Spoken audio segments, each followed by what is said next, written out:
Hello hi friends, please దయచేసి కువైట్లో చేయకూడని తప్పులు చేయకండి.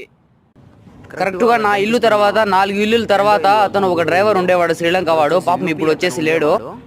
ఆ ఇంటి డ్రైవరు ఇప్పుడు లేడు. ఎందుకో తెలుసా? వాళ్ళు దేనైనా సహిస్తారు, అబద్ధానికి దొంగతనానికి అయితే మాత్రం వీళ్ళు సహించరు. ఇక్కడ ఏంటంటే వాళ్ళ మేడం వచ్చేసి ఒక ప్లేస్లో ఉండి ఒక ప్లేస్ పేరు చెప్పు అని చెప్పిందంట. అందుకోసం తను కూడా పాపం అదే చెప్పాడు. బట్ అయితే తన కఫీల్ అక్కడ పక్కన వచ్చి చూసిన తర్వాత వేరే ప్లేస్లో ఉన్నాడంట. వాడు వచ్చేసి నిన్న ఈవినింగ్ జరిగింది, నైట్ అయ్యేసరికి లేడు, పంపించేశాడు, శ్రీలంకకి పంపించేశాడు. పాపము 3 ఇయర్స్ నుంచి ఆ ఇంట్లో చేస్తున్నాడు. చేసిన ఒక తప్పుకి చెప్పిన ఒక అబద్ధానికి పాపం ఇప్పుడు బలైపోయాడు. పాపము ఇంటికాడ చూస్తే పాపం పిల్లలు ఉండారు, వాళ్ళ అమ్మ నాన్న ఉండారు, వాళ్ళ భార్య ఉంది. బట్ అయితే ఏం చేస్తున్నాడో ఏమో తెలీదు. అక్కడికి వెళ్ళి ఇంకా ఇంతవరకు కూడా ఫోన్ చేయలేదు నాకైతే. ఖచ్చితంగా పార్ట్ 2 వీడియో నేనైతే పెడతాను మీకోసం.